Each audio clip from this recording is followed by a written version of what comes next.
Party.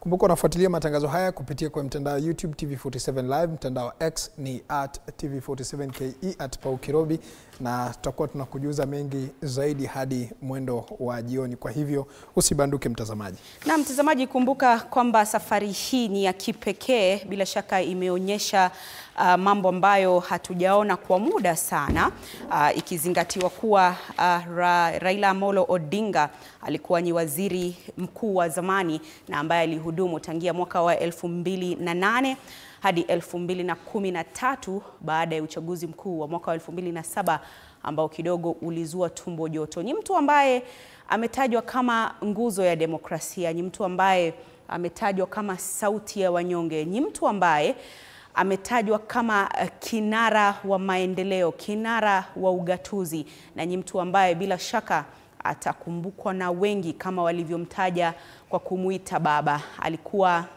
ni baba wa wengi, sio tu baba wa watoto wake aliowazaa, bali pia ni baba wa watu wengine kisiasa. Inadhihirika kwa njia moja au nyingine kwa picha unazoona kwenye kiwambo chako, jinsi ambavyo umati wa watu umejitokeza katika uwanja huo wa Mamboleo Kisumu, na si swala geni, manake hapa jijini Nairobi mwili wake uliposafirishwa kutoka katika taifa la India ulipelekwa katika uga wa Kasarani, ambapo pia umati huo huo ulijitokeza kwa wingi. Naam, bila shaka Andrin Kilemi,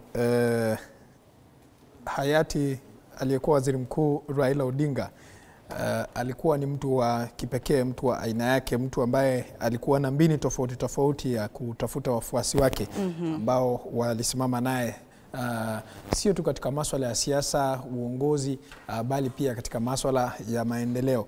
Na katika lugha ya Kingenge pia wanasema kwamba Raila ni mtu ambaye alikuwa anapenda good vibes. Hata jana Rais mstaafu Uhuru Kenyatta aligusia, akasema kwamba alikuwa ni mtu ambaye alipenda maisha, ni mtu ambaye kidogo alikuwa anapiga vitu vyao, uji chai kidogo kidogo, wanapiga gumzo pale za kisiasa.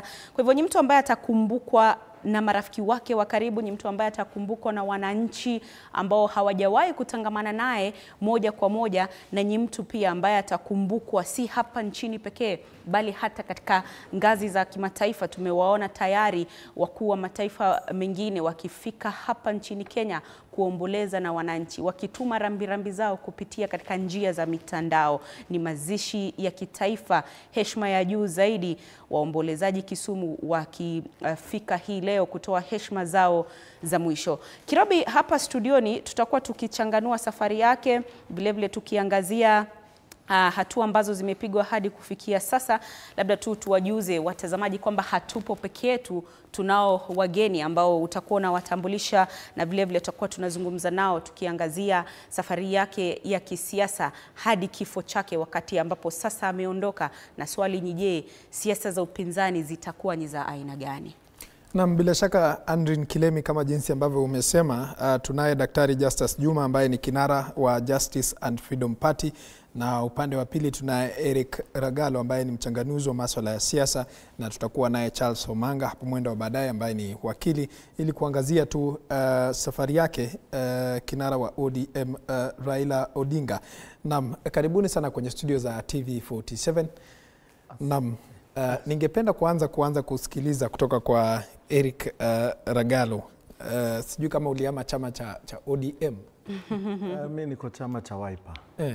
Chama cha ODM nilikihama miezi 2 iliyopita. Mwezi 2 iliyopita. Yes. Naam, hapo awali mwenzangu hapa Andrin Kilemi alikuwa ametaja kwamba Raila Odinga amekuwa na wafuasi wengi sana ambao wamejitolea bila ya yeye kutumia fedha kuweza kuwarai wafuasi wake kumuunga mkono, na mtindo wake wa kisiasa ulikuwa ni tofauti sana.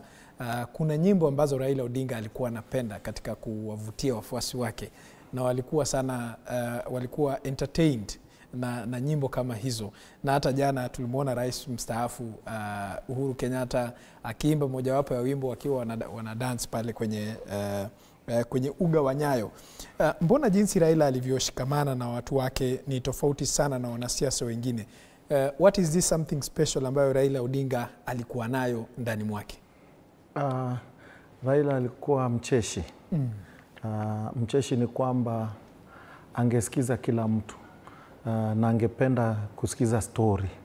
Wakati fulani tumepoteza kura mwaka wa 2013 na 2017. 2013 na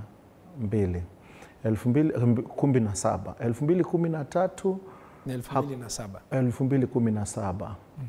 Ungekuta watu wakati tumepoteza ile ofisi ya Raila iko hapa Capitol Hill, ni wachache sana walikuwa naenda mle.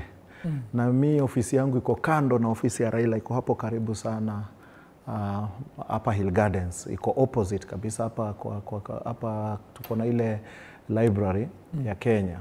So mimi nilikuwa natoka kwa ofisi, navuka kwa mguu, nafika pale kwa tena muuliza Jakom yuko, naambiwa Jakom yuko. Anafanya nini? Anasoma gazeti. Ungepata Jakom na gazeti zote za Kenya ziko kwa meza, anasoma moja baada ile nyingine. Na anasema simwambie nataka kumsalimia. Hivyo tu. Ningeenda ndani, anaitisha chai, aletewe chai, tunapiga tu story ya kawaida. Huko nje kwa namna gani, nyumba yako, familia yako, Kenya inaendelea aje? Huo ndio Raila anajua.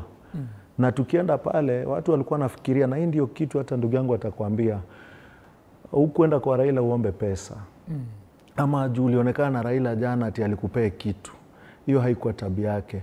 Watu kama sisi tulikuwa tunaenda tu kumsalimia kama beshte. Ile unasikianga Sheng tunasema beshte. Na ilikuwa inafanyika mara nyingi sana. Kuna mtu anakuambia, nimemiss kuona Jakom, wacha niende nikamsalimia Jakom next week. Hivyo tu. Ni nani Kenya hii, hata Rais Ruto, mtu atatoka tu anaenda kumsalimia? Ni ngumu sana. Hiyo ndio ya kwanza. So ni mtu alikuwa na accommodate na angekusikiza hata ujinga yako. Ujinga kumaanisha kechocho utamwambia atasikiza tu. Unaona? Na hiyo ilikuwa inamwattract sana kwa watu. Unaona watu kama ndugu yangu mwenye alikuwa anaongea jana, huyu mkereketwa, mkali sana, huyu ameshikashikwa sana, nasahau jina yake. Alikuwa na yeye pia alijipata tu anaongea na mzee mara mingi, akakuja wakakuwa marafiki. Alikuwa na accommodate any age. Ya pili, Raila angewacha mfanye kazi yenu. Kama sasa wakati tulikuwa tunatafuta urais katika vugu ya NASA na vugu ya Azimio. Mimi ndio nilianzisha round 1. Nakumbuka round 1? 10 million strong. 10 million strong. Round 1 ilianza tu hivyo. Nimekaa hivi nikasema hii jina R. Nikaenda nikatafuta jamaa Ruiru anaitwa Basanga, Otivo Basanga. Otivo nikamwambia wewe si unatengenezanga t-shirt? Nitengeneze t-shirt za round 1. Aka design. Alipo design nikachukua nikapelekea Jaoko Oburu, nikamwambia Jaoko hebu angalia t-shirt, akaniambia iko fiti. Mzee anaweza iva, tupelekee mzee. Na hivyo ndio the next day mzee anasema sasa hii tunaenda round 1. Hii sasa 10 million strong. Hivyo. So